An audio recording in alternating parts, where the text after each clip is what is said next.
Good afternoon, folks. Mike Wells, your World Explorer. Today is July the 20th, 2022. And right now we're looking at our summer squash plants and the root knot nematode controls. This particular set right here has beneficial bacteria in the soil underneath.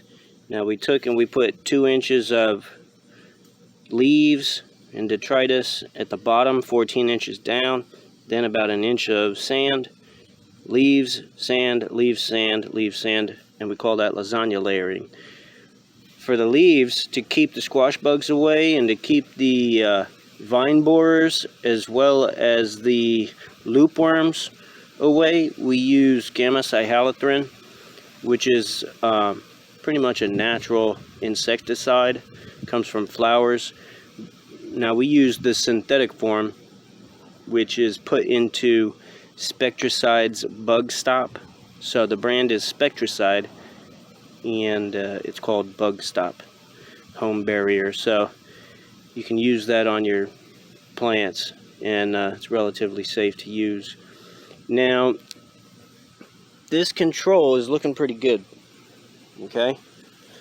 So we're seeing that the beneficial bacteria and beneficial fungi that were used to inoculate this soil seem to be having a positive impact on these summer squash. Let's look at the second control right here. Now all we used here is the lasagna layer soil as well as black walnut hull powder, which has a chemical in it called juglone. That juglone keeps root boring nematodes away. So what we're seeing here is potentially a nutrient deficiency. Really can't tell quite yet, but they're definitely alive and doing fine, but they're not thriving. Let's go look at the third control. Now this one baffles me.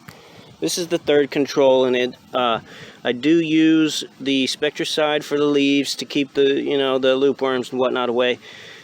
But what's in the soil is very simple. It's a lasagna layer soil, as well as what I mixed in with all of the sand were earthworm castings.